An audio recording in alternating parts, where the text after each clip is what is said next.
Фантастычная сядзіба Козел-Паклеўскіх, падобная на замак з дзіцячых сноў, была пабудавана ў 1893 годзе. Яна і стала першай кропкай у праграме пасяджэння. Сядзіба цудоўна захавалася. У цяперашні час можна ўбачыць сядзібны дом, флігель, гаспадарчыя пабудовы і цудоўны парк у англійскім стылі. Вонкавае аблічча упрыгожваюць шатры веж, мансардныя дахі, убудаваныя на галоўным уваходзе фігуры гаргулей, а ўнутраныя залы свайго роду праваднік па гісторыі архітэктурных стыляў у інтэр'еры. Тут спалучаюцца элементы больш за 10 стыляў: гатычны і раманскі, ракако, маньерызм, барокко, класіцызм. Гэта тое, чым можна ганарыцца і перадаваць будучаму пакаленню. Удивительно, что наши владельцы Викентий и Мария Козел-Паклевские сюда приезжали только в летний период на недельку-две отдохнуть от праведных трудов.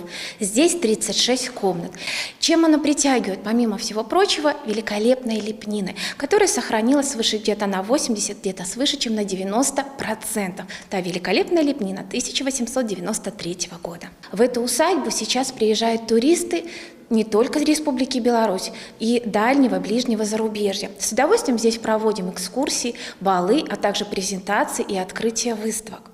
У 1 кіламетры ад сядзібы знаходзіцца музей дзецям вайны. Гэты комплекс не аб гвалце, ён аб крадзеным вайной дзяцінстве. У Чырвоным беразе гітлераўцы стварылі зборны назапашвальны пункт для дзяцей ва ўзросце ад 8 до 14 гадоў, якіх сілком адбіралі ў бацькоў. Усяго немцы завезлі ў Германію ў 1990 дзяцей. Невыпадкова для пасяджэння быў абраны Чырвоны бераг. На яго прыкладзе відаць то, як мы захоўваем і паважаем памяць, традыцыі і подзвігі нашых продкаў. Наша святая память должна быть вечной, и мы, конечно, должны воспитывать подрастающее поколение на наших традициях памяти о Великой Отечественной войне и делать все, чтобы такого больше не повторилось. Если мы говорим о развитии историко-культурного наследия, то сейчас мы разрабатываем проект,